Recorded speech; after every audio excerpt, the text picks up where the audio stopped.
A very good morning to all the ladies and gentlemen, and a very, very warm welcome to the Global Summit, the future of business, resilience, and risk mitigation, innovation, strategies, and alliances.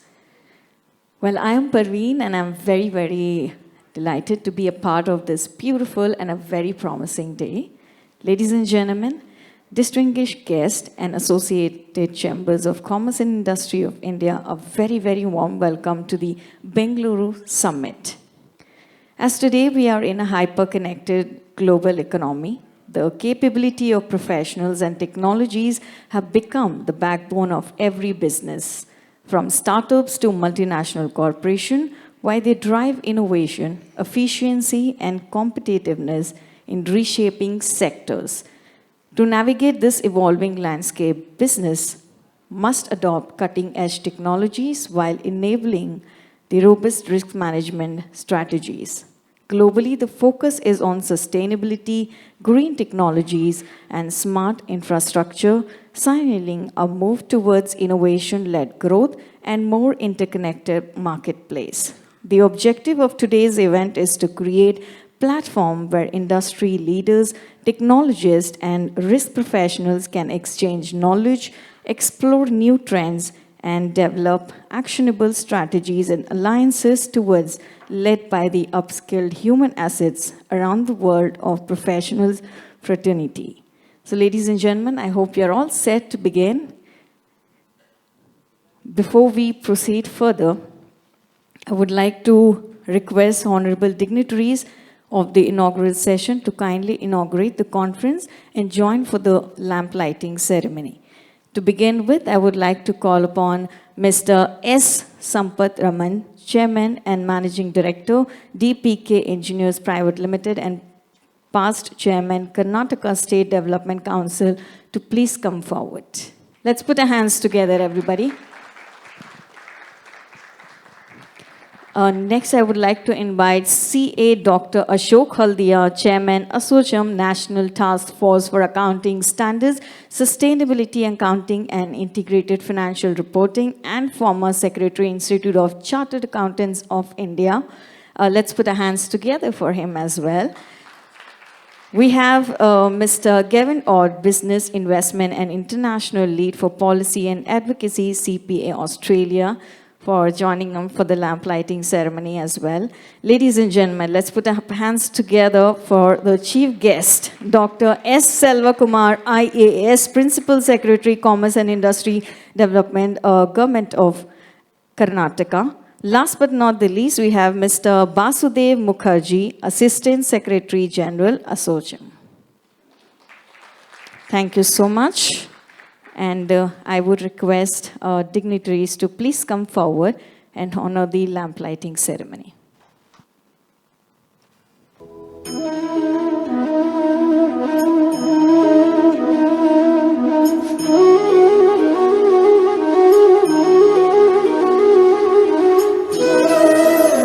Let's put our hands together, everybody. A very special moment for us.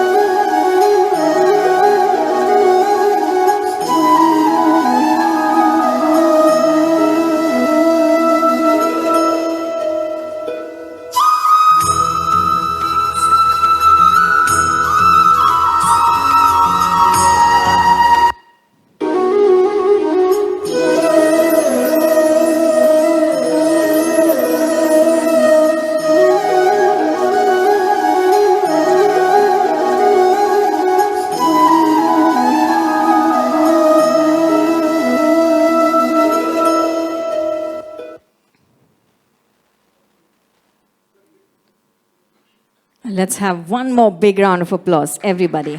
Thank you so much.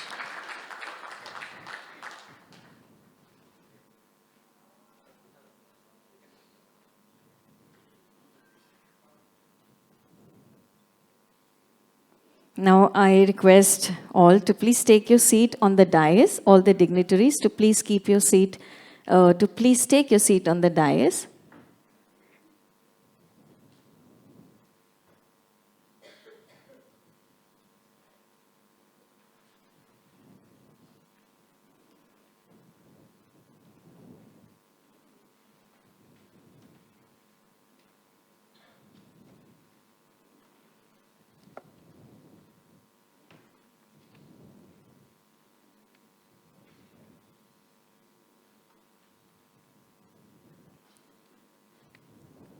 Thank you so much. At the outset, I may request CA Dr. Ashok Haldia and Mr. S. Sampathraman, Chairman and Managing Director, DPK Engineers Private Limited, and past Chairman, Assocham Karnataka Development Council, to please welcome the guest by presenting a welcome plant.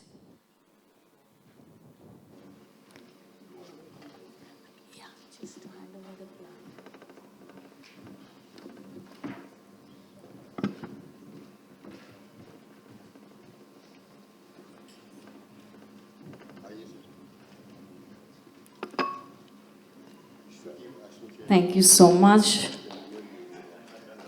A big round of applause. Now, I may also request, sir, to please hand over to Mr. Vasudev Mukherjee as well, the welcome plant.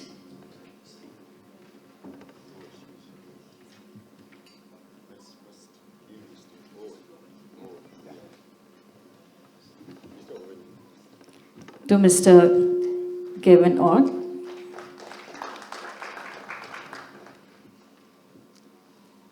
Thank you so much, sir.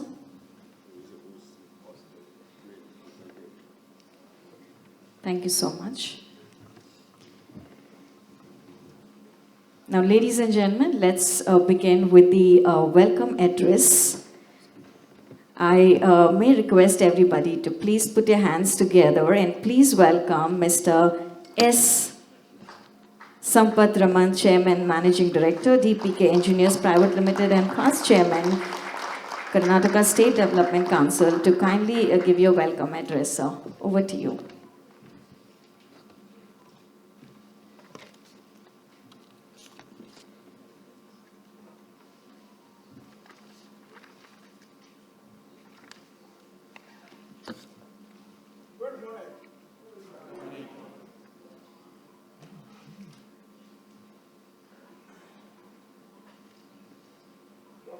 Selvakumar,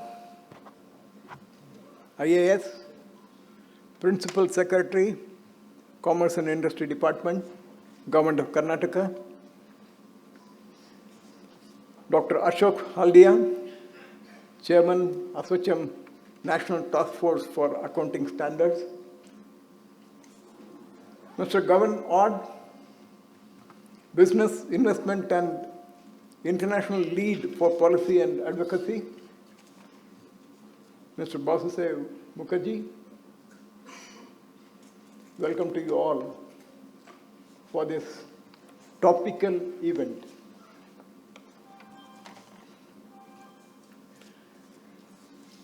I was given a written handout on what I should speak to you as a welcome address. I'm just departing from it. So, I request the experts, here we have the experts to engage you, and they know the subject very well. They will enthrall you with their knowledge. I would only request them to ponder over certain realities of life. World is changing rapidly. Change is the order of the day. If there is anything permanent, that is change itself.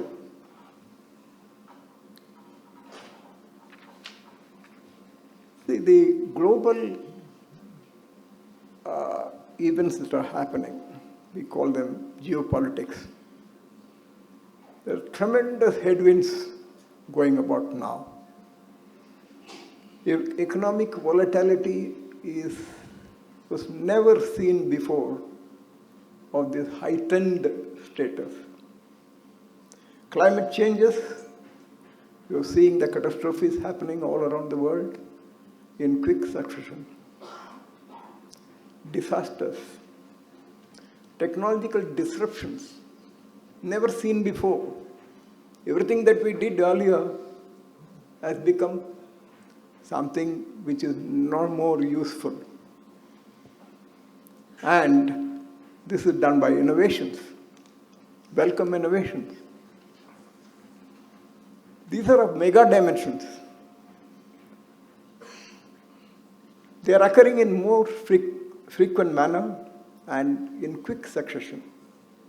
Therefore, in addition to discussing and finding out solutions to such mega changes, business and governments must concentrate on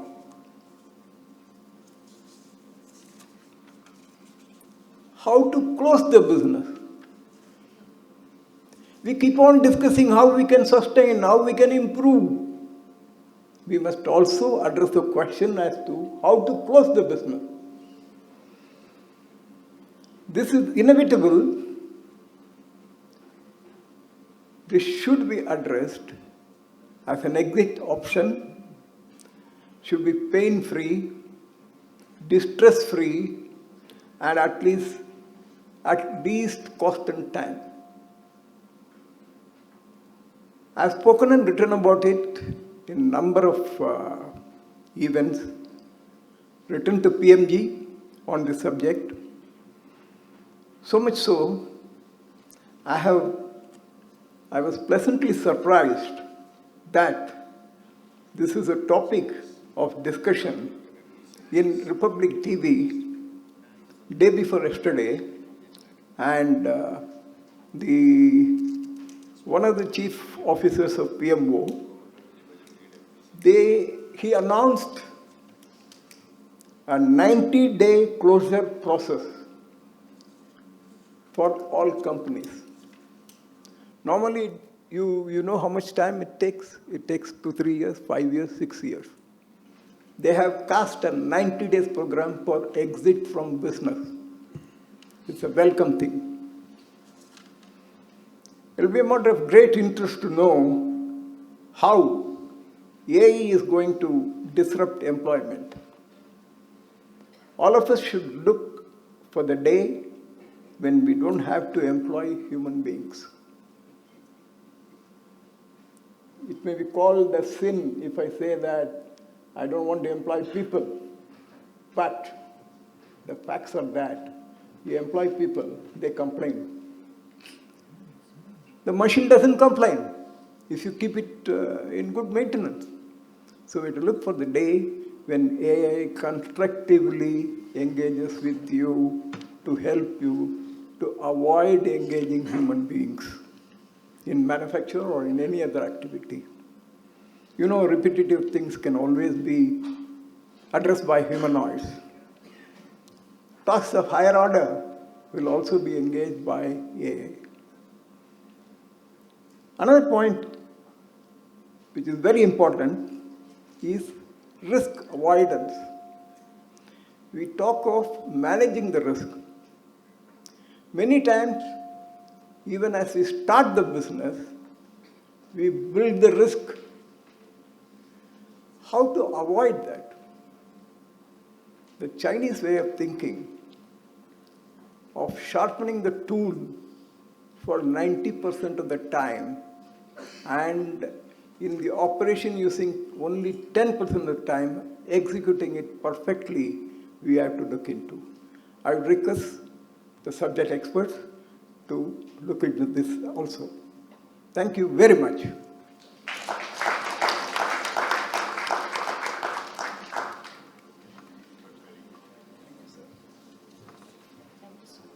Thank you so much, sir, for your kind address. Now, for the opening address, ladies and gentlemen, I take the opportunity to invite CA Dr. Ashok Haldia, Chairman, Association Task Force for Accounting Standards, Sustainability Accounting, and Integrated Financial Reporting, to please come over and take the stage. Over to you, sir.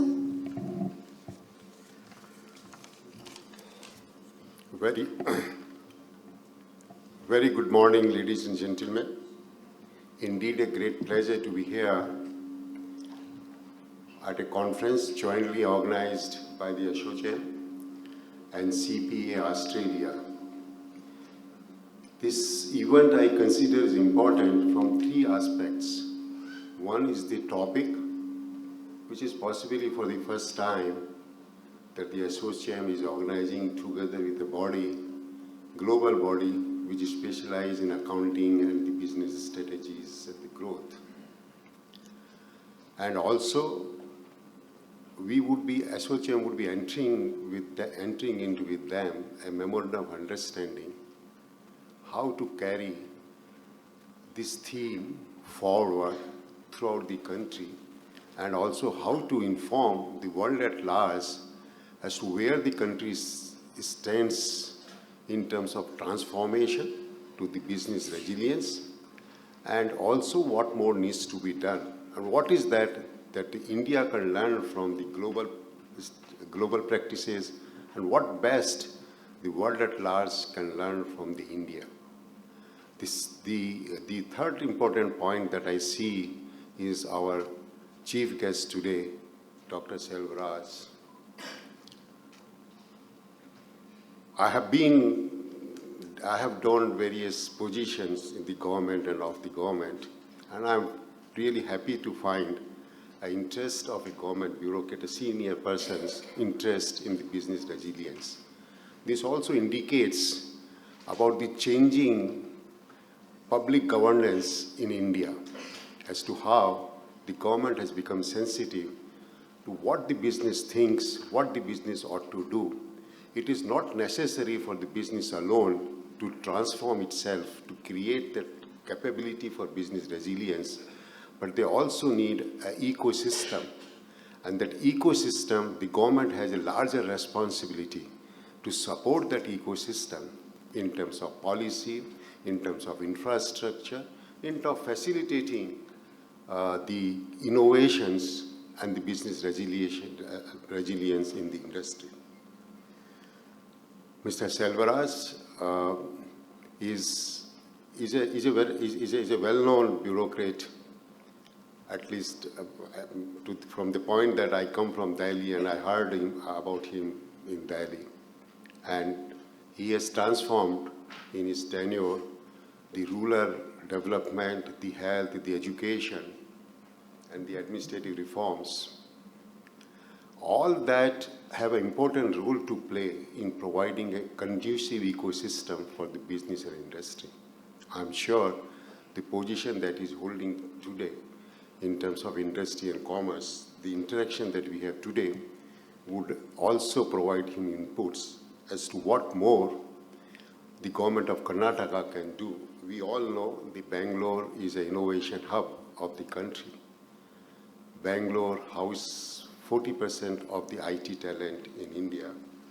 We know the government policies of the government of Karnataka in terms of encouraging the capacity and the capability building, and also providing infrastructure to the industry. And that's why we see the Bangalore has become a place for IT happening. And from that point of view, the CPA holding the first conference in India, in Bangalore, becomes very important. The business resilience, why it is so important? I have always believed that the life cycle of an industry, or for that matter any product, doesn't go beyond 5 to 10 years. We know the principle of normal curve. Unless they move and create another normal curve, they would reach to their peak in 5 to 7 years of their existence. And if they do not move to another normal curve, the fall is inevitable. As per some study carried out, the life cycle of the companies in India has reduced from 60 years to 20 years in last 12 years. And I believe 20 years is also of those companies who have been able to withstand the challenges and shocks internally as well as from externally. And that's not unique to India.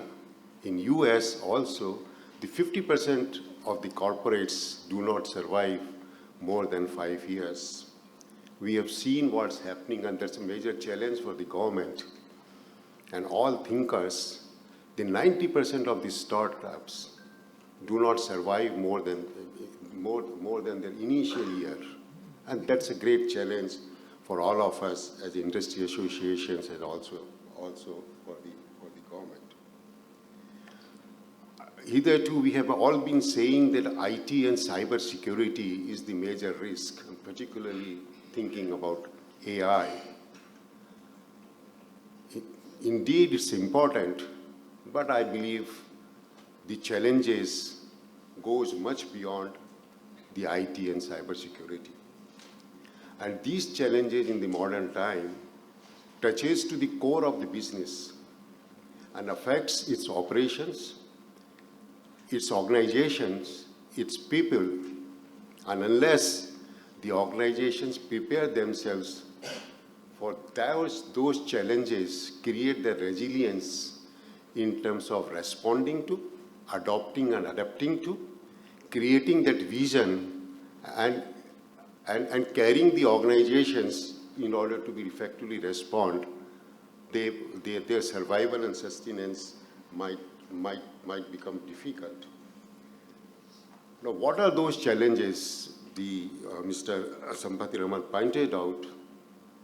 But look at, and then just introspect, how are we serious, to what extent we are conscious and serious about that? We are serious about IT and cyber security, and possibly these days must talk of AI, but possibly we are not much sensitized about the climate change. We are not able to sensitize the ESG risk. We are not able to sensitize geopolitical risk. We are not able to sensitize macroeconomic. We are living in a global world. We know what happened in the US elections have a bearing on a number of industries globally, including in India. Now, as per some survey, the cybersecurity, the Indian company felt that 38% felt that that's the major risk. The 37% faced the climate change, and 36% felt the inflation.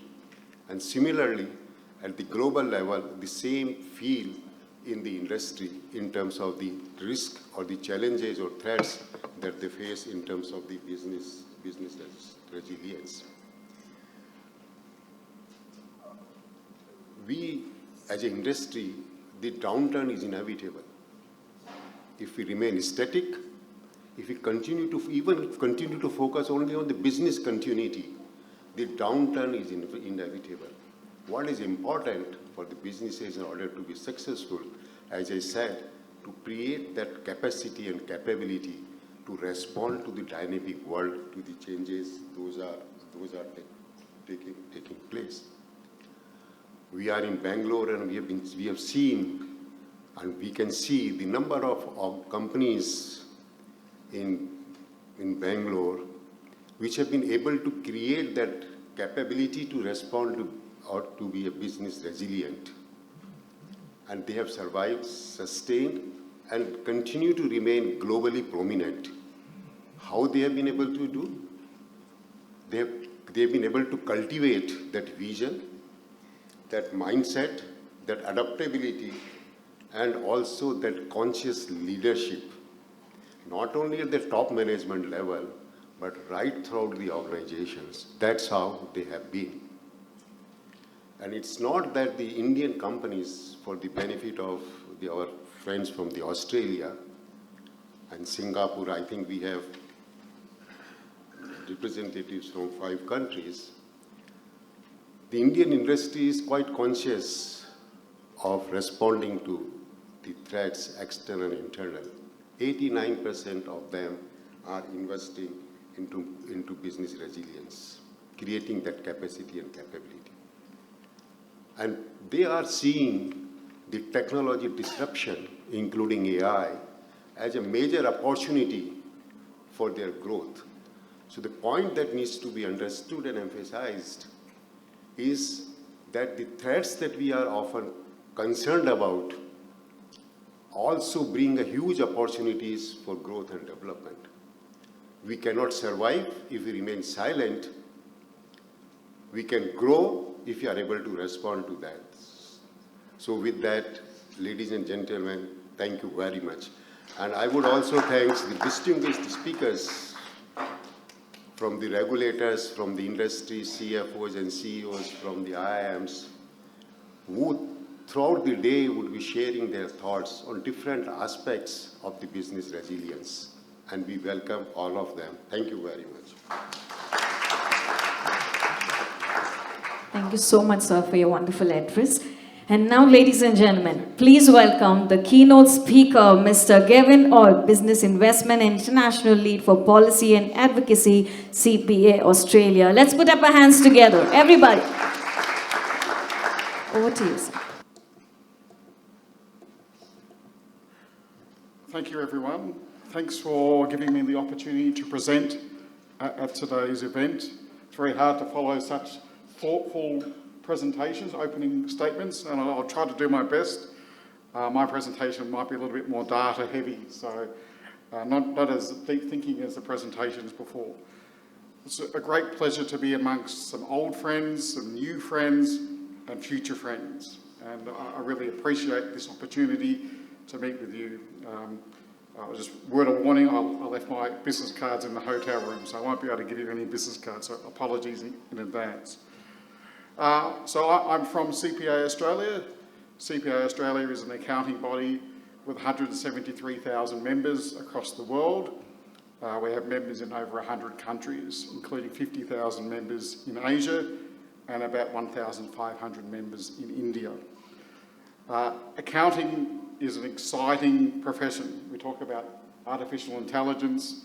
There are people that think that artificial intelligence will make accounting redundant. In fact, it will make accounting more exciting. It will mean taking away some of that very mundane, boring work that you would have done when you were a junior, and takes that away. And it gives you the opportunity to provide insights and in a much quicker and more in a way which management and boards and your clients will appreciate. So for us at CPA Australia, it is a global profession. We have examples of people in the room that have worked all over the world because they've been a CPA. And it also opens the door to work in many, many different sectors and many, many different roles. This is why at CPA Australia, the branding campaign, we have a brand new campaign, and we call it 3 letters to limitless. Being a CPA opens the door to a whole range of possibilities all over the world and all over business. And we'll just show a short video of our new campaign. Hopefully it works. I've just given the signal, and it's coming up. So this is only launched this week globally.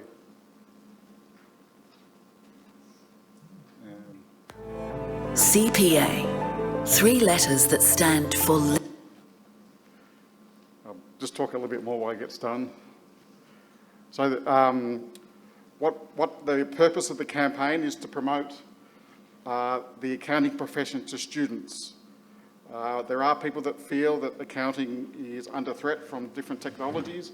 What we're saying, this is not true. Accounting is that this technology is a tool to make accounting more interesting and exciting.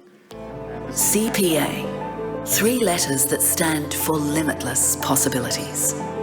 Because a CPA Australia designation makes you a trusted advisor in tomorrow's economy, gives you leadership qualities for a seat at any table, and expertise to create a sustainable future. With the letters CPA after your name, you will always be limitless. CPA, 3 letters that stand for limit. Thank you. That's our new brand new campaign. You've now had a sneak peek of our campaign. We're going to be talking to students at Christ University tomorrow, and we'll be sharing that and sharing how exciting accounting is. But on to the presentation. If we can get up the PowerPoint, the presentation. It's on here, but up there.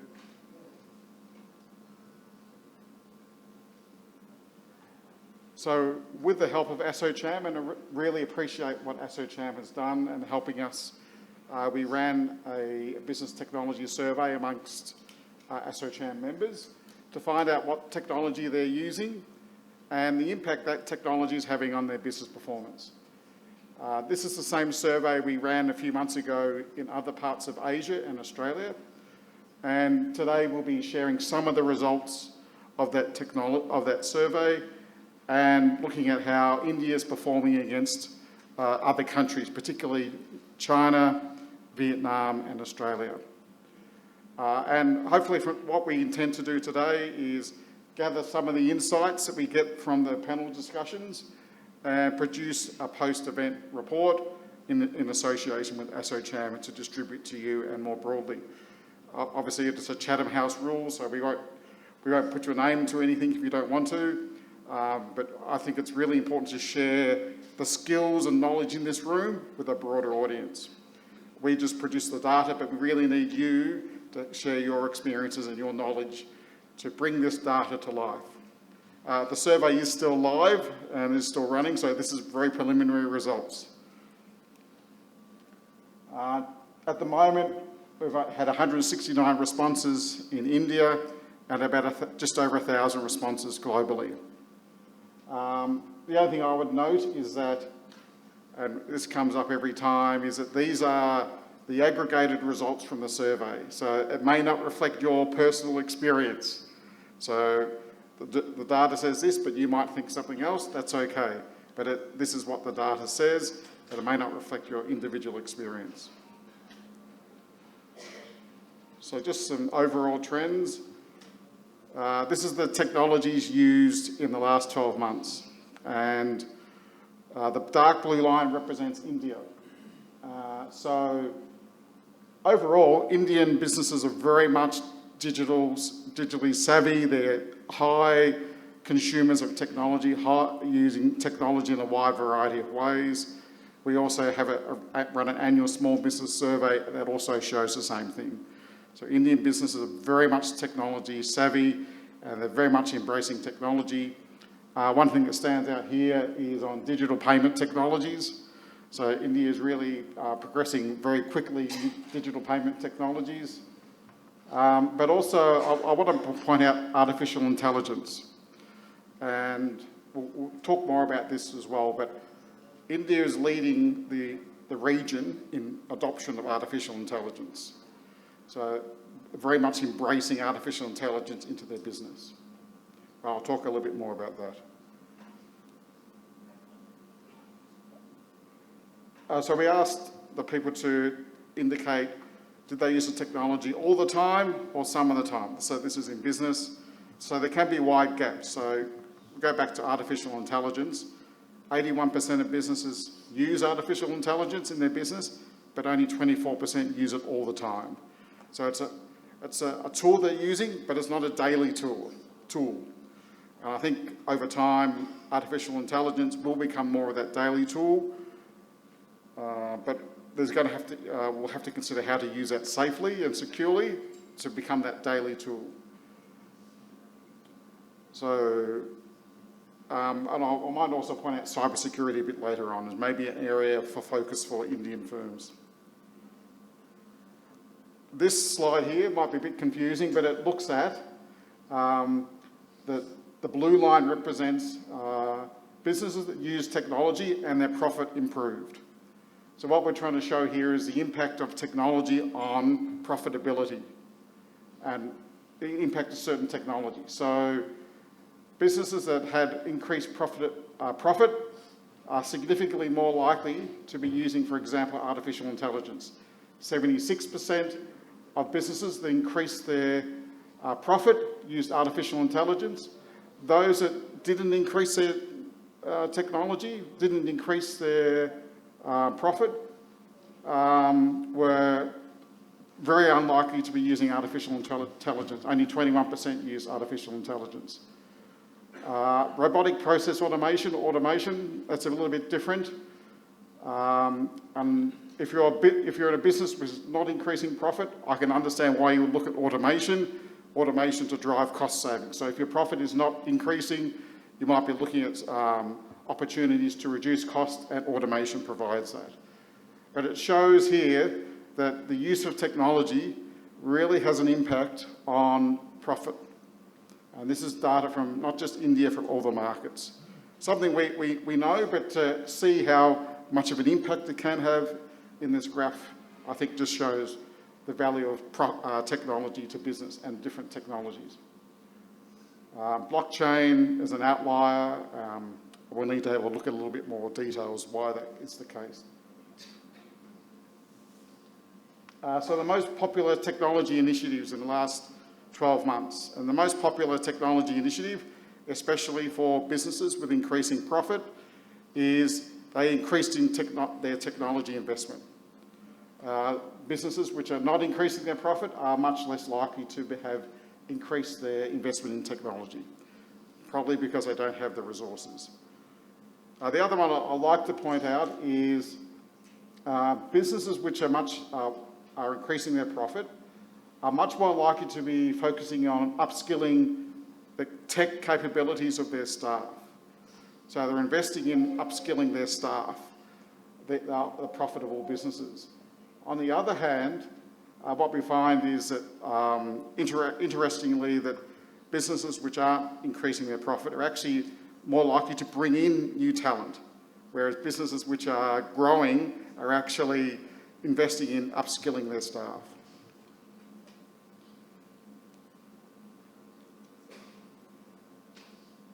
What is the impact of technology? What's the positives that technology is having on business? Again, this is data from all markets. The biggest positive impact is on improving operational efficiency. I just say that there's a lot of accountants that responded to this, so accountants tend to focus on different things than business leaders, but operational efficiency came through. And improving cyber security and improved the customer experience. So technology is helping to improve the customer experience, and we have a lot of data from the small business survey, our small business survey, that shows customer experience is a strong correlation between customer experience and profit.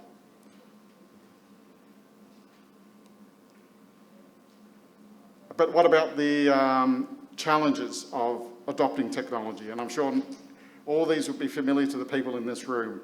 And the key challenge for adopting technology is the return on investment and the cost. And this compares the data from the last 3 years, and you can see in 2024, the cost of technology has been a much bigger barrier than in previous years. So no surprise there. In the markets we've run the survey, inflation has been a big issue, particularly in 2024. So that has definitely come through the cost of technology. Complex legacy systems.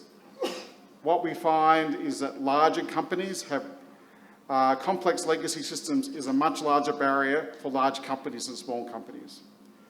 So, and we know companies in Australia and Europe, they will be operating systems that are 40 years old, 30 to 40 years old, and to replace those systems is incredibly expensive. So they try to bolt on and use bandages to keep it going.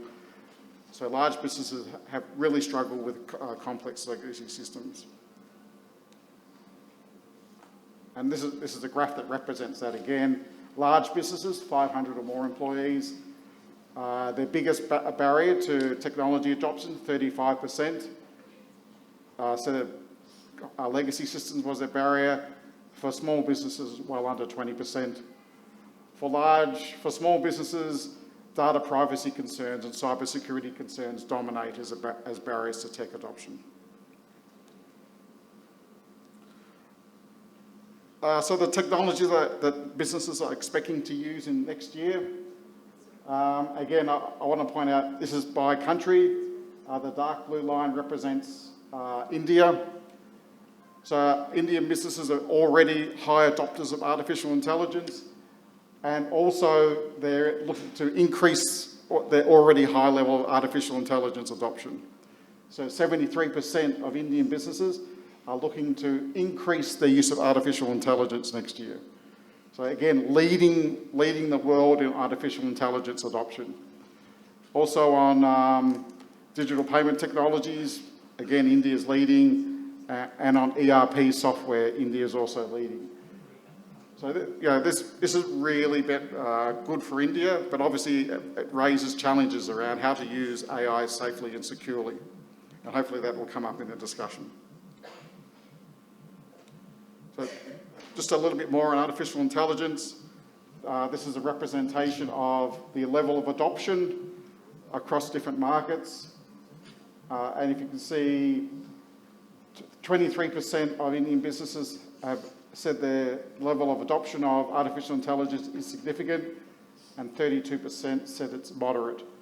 So there's still room to expand. They're taking on artificial intelligence, but I think the next step is that more businesses will move from moderate adoption to significant adoption. I'll skip that. I've already mentioned most of this. What are the biggest impacts AI is having on business? And the biggest impacts are on improved efficiency, improved productivity, and improved decision making. They're the biggest impacts that AI is having on business. On the negative sides, we've got down here raising ethical issues is only 6% said it's actually the biggest impact. So it's there, but it's not necessarily a big impact, it's a consideration. So you can see where it's actually, if you're improving efficiency and productivity and decision making, you're going to have better business or a performance after that, a better business from that. Cybersecurity. So this is the percentage of businesses that lost time or money due to a cyber incident in the last 12 months.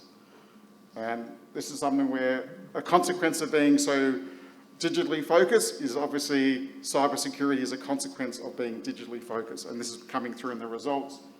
36% of Indian businesses have told us that they lost time or money due to a cyber incident in the last 12 months.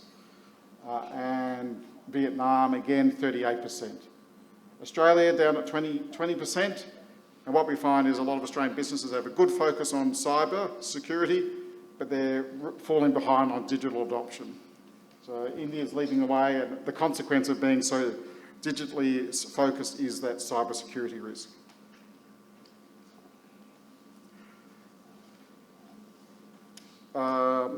And larger businesses are more focused in on cybersecurity, and in terms of smaller businesses, they're worried about data privacy in terms of their technology adoption. 62% of businesses expect to increase their use of cyber software in the next 12 months, and there's not much difference between large and small businesses in India. They're very much focused on cybersecurity. And just quickly on ESG and technology. So technology is a tool to help with ESG issues. So 38% of India's large businesses said that technology is helping them meet their sustainability goals. So they're using technology to help them meet their sustainability goals. And I think there's opportunity for smaller businesses to make better leverage of technology to help with ESG issues like tracking of emissions and water usage and power usage.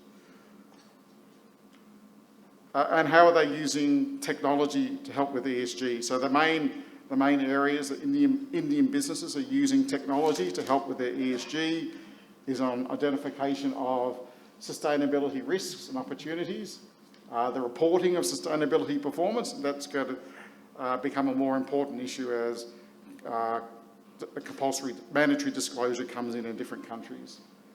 But also 34% are using technology to help engage stakeholders and educate stakeholders on what the business is doing on ESG. I'd like to say thank you for the time to present, and I'll hand over now for the concluding comments before we go to the panel session.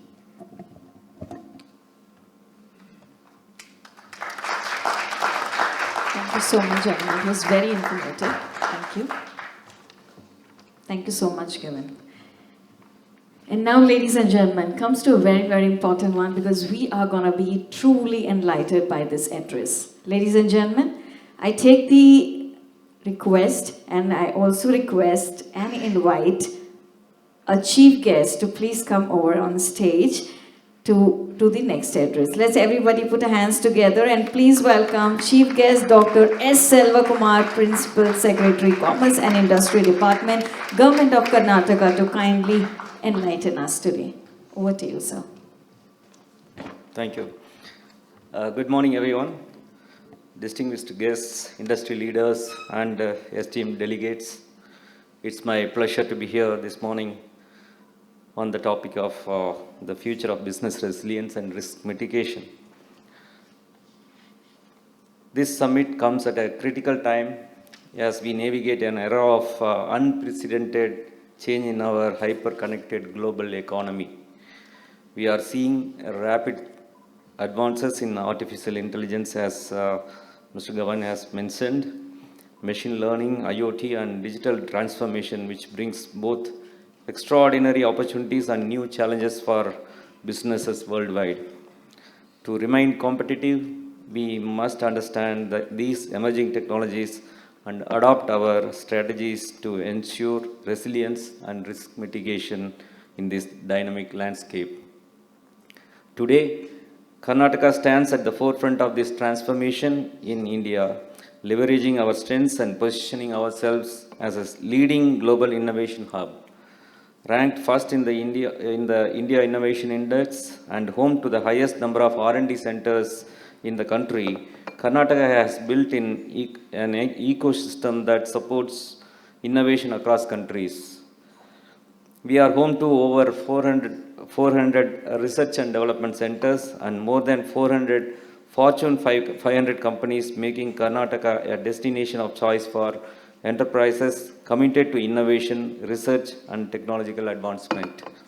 The state's reputation as a top achiever in ease of doing business reflects our commitment to fostering a conducive business environment that adapts quickly to meet the needs of investors and entrepreneurs. At a time when the rapid adoption of artificial intelligence, machine learning, and IoT is reshaping industries, Karnataka is actively driving innovation in these areas, with over 40% of India's electronics design industry based here. This sector forms a robust backbone for the integration of AI-driven solutions, enhancing product quality, optimizing production, and ultimately contributing to business resilience. As we look to the future, one of our priorities is to ensure that our workforce is equipped with the skills required for this era of rapid technological change. We have partnered with leading institutions and technological companies to implement training programs in artificial intelligence, data analytics, cybersecurity, and other emerging fields. This focus on skill development is essential for building resilience, as it allows our businesses to respond quickly to market demands, adapt to technological advances, and anticipate future risks. Our government has also prioritized digital transformation initiatives across industries. With nearly 40% of India's IT exports coming from Karnataka, we are home to leading technology companies that are redefining digital strategies and harnessing big data and AI to optimize decision making. This makes Karnataka uniquely positioned to lead in digital resilience, enabling industries to forecast challenges, identify solutions quickly, and build more agile and adaptive business models. Business resilience today is not only about responding to crises, but also about anticipating future trends. As global businesses operate in an increasingly interconnected and data-driven environment, Karnataka is fostering a culture of innovation and forward thinking. We aim to be an example of how businesses and government can work together to create sustainable growth and mitigate risks.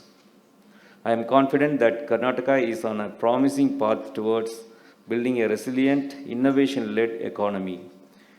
We, as a state that embodies both technological advancement and economic stability, and we remain dedicated to offering an environment where businesses can grow, innovate, and thrive.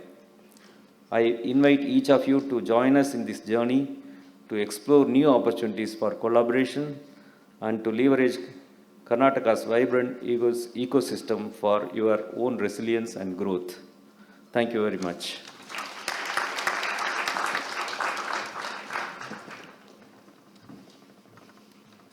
Thank you so much, sir, for the wonderful address. Once again, a huge round of applause for all the dignitaries who are here today. And I may request now CA Dr. Ashok Haldia and Mr. Basudev Mukherjee to please hand over a token of honor to the chief guest.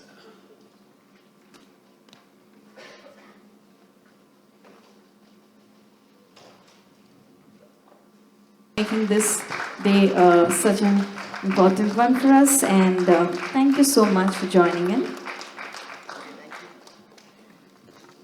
Thank you so much. Now I request Mr. S. Sampathram and Mr. Basudev Mukherjee to please hand over a token of honor to Mr. Gavan. A big round of applause for them as well.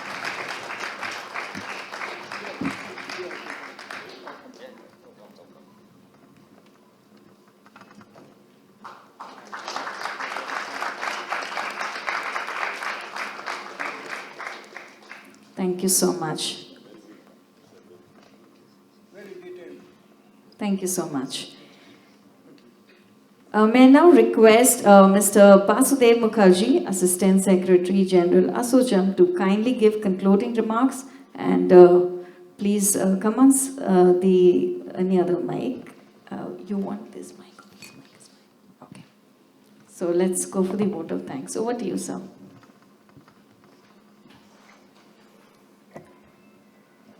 Good morning, ladies and gentlemen. This conference comes at a very opportune time. Just a couple of days ago, Prime Minister Modi and Prime Minister Albanese met in Rio along the sidelines of the G20 summit, and the two had agreed to sort of enhance India-Australia bilateral economic relations. So if you look at it in an overall context, then we are one part of that puzzle. So, this is a very opportune summit.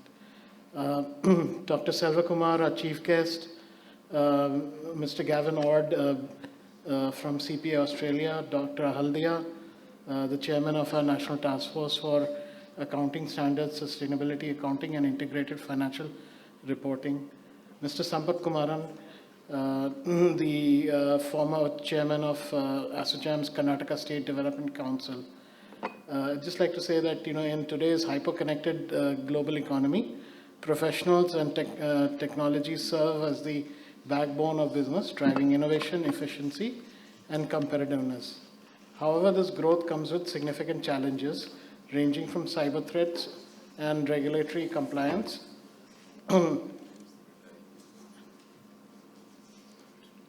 to sustainability concerns and ethical dilemmas.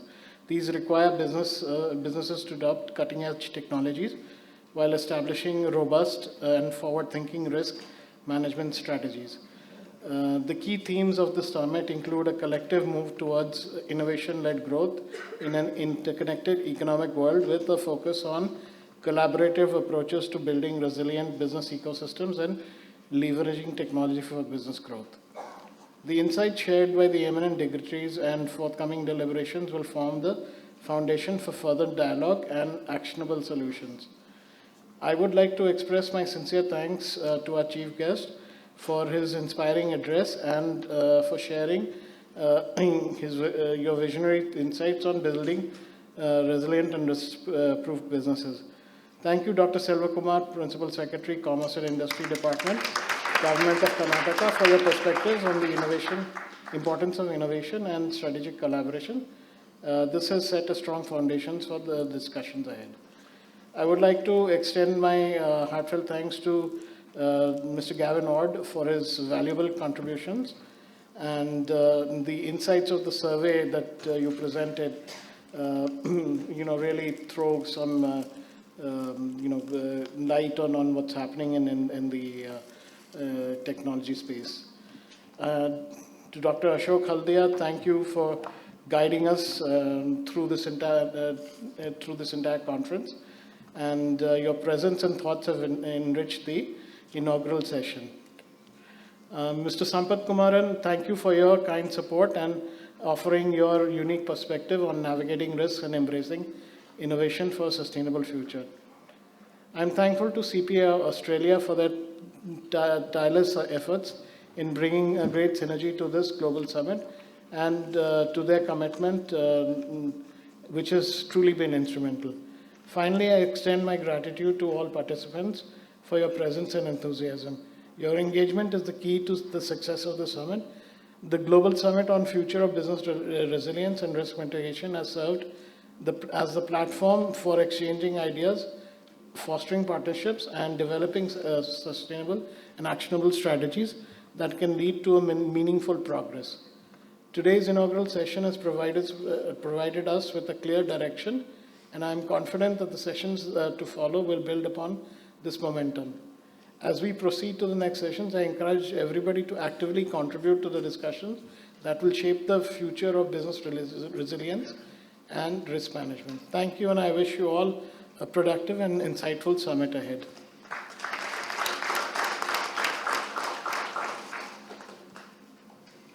Addresses today. Thank you so much, ladies and gentlemen. Now we close the inaugural session and we move on towards the first set of panel discussion.